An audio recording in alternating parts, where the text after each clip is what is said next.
our boy Fernando Tatis, 1 for 5, 3 strikeouts. He looked lost at the plate. And you know what? If we're going to put stock in it yesterday, I'm going to have to mention that. Oh, they played a bad team just like the Mariners, and that still happened. They didn't even have their ace. Zach Allen's hurt. So Speedy just let us know the Mariners always do good in the beginning of the season. So one win doesn't mean anything, just like the Mets do well in the beginning of the season, even though their beginning is delayed. And that's okay, Speedy. That's perfectly fine. I'm still going to keep my take. And yes, Tatis looked bad, 1 for 5. I didn't see the game, so I can't speak to the ABs, but it's one game. I'll throw that one out. It's hard to bet against the guy that led the league in barrel rate, right? Like the barrel percentage and hard hit balls. He hits the ball hard when he does. And yes, the strikeouts, to a conversation we had yesterday, Declan, his strikeout percentage is higher, right?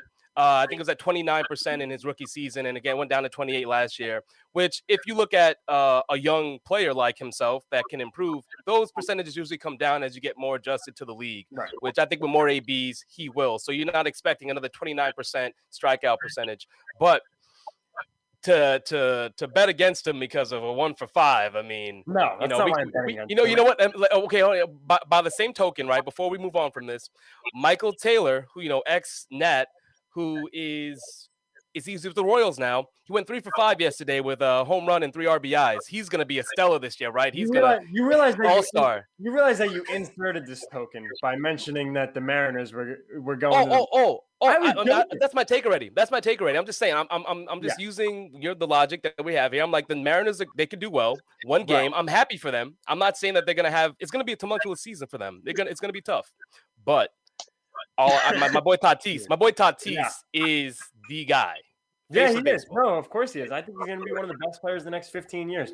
I just have him with a slight regression. I think 260 to 270, 30 home runs isn't even disrespectful. I think it'll be fine.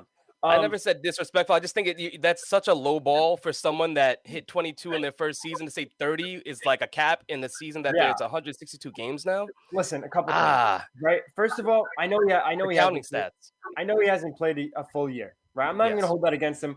But that said, I do worry about his injury. With the play style, I love his play style, but it's always in play. But you don't want to think like that.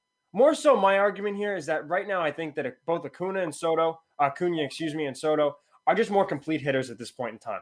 Tatis is young. He's allowed to have a little bit of a down year. We've seen this happen with guys like Mookie Betts. They come out, they explode. He hits 330, and then the next year he hits 264. It happens. It's not even a knock on Tatis. To say a guy's going to have a down year and hits 260 to 270 and 30 home runs is actually a compliment to the guy. Because if that's a down year, that's most guys' career years. I think it's a compliment if you're not taking into the account their talent, right? So it's knowing what the potential is for Tatis and then projecting, 260 and 30 home runs when it's like, well, he damn near had that in his rookie season with 130 games under his belt. So I hear where you're coming from. I don't think it's disrespectful. I just think that it's an interesting take to look at when you're thinking about a player that isn't injury prone. He had an injury in his rookie season, and then he played the majority of the pandemic season. And now he had like a left shoulder that bothered him during spring training, but he's not injury prone. That's not really throwing me off. It's just more so like listen, I love his play style. That is a guy I think plays hard. Every baseball player should emulate his play style. That said,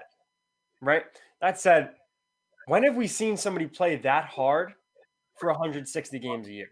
And it successfully worked without no injuries, nothing. It just happens. And you know what? It's unfortunate. I think he's going to be great. I just think this year he's going to have a little bit of a down year. Look at him putting his thinking cap on. Yeah, no, because Mike Trout to me, someone that plays hard, but he'll get, and maybe he has an injury, he gets injured and he's out for a little bit. It's baseball, 162 games. Imagining a Cal Ripken type player is not realistic, So yeah, there's going to be an injury. Maybe he'll be out for a little bit. He'll come back and he'll put up the numbers that we expect. The counting stats are going to be there. I 100% believe that. Yeah. Now, if you're talking about average, Greg mentions Ricky Henderson like he played in this century.